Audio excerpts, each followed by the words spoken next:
دا یو ورور سوال کړی دی چې زه په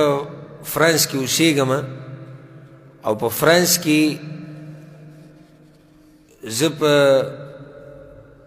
هغه ځای کې کار کوم چې په کوم ځای کې څاروي حلالوي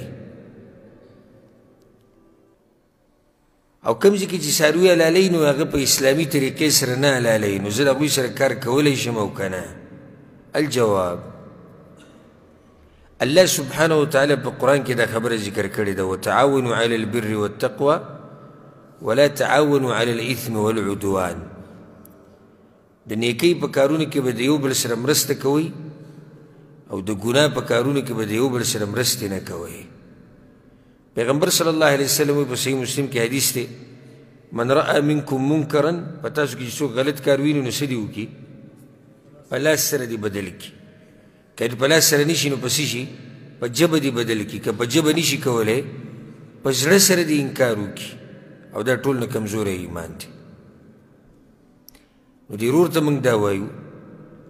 چې په غیر اسلامي طریقې سره څاروي حلالول دا حرام دي نو حرام کار کول د یو مسلمان دپاره دا څنګه روا کیدی شي نو نه یو مسلمان په دې کې په خپله کار کولی شي او نه به په دې کې د بل چا سره مرسته کوي او نه به دا قسمه څاروي خرڅۍ اخلي ځکه چې حدیث کې دا راځي امام بخاري او مسلم راوړی پیغمبر صلی الله علیه وسلم د فتح مکې په ورځ دا اعلان وکړو چې ان الله ورسوله حرم بيع الخمر والميت والخنزير والاصنام الله او د الله پیغمبر حرام کړي دي د شرابو خرڅول د مردار خرڅول خنزیر خرڅول بوتان خرڅول او مردار څه ته وایي هر هغه څاروی چې په غیر اسلامي طریقې سره حلال کړی شي نو هغه ته څه وایي مردار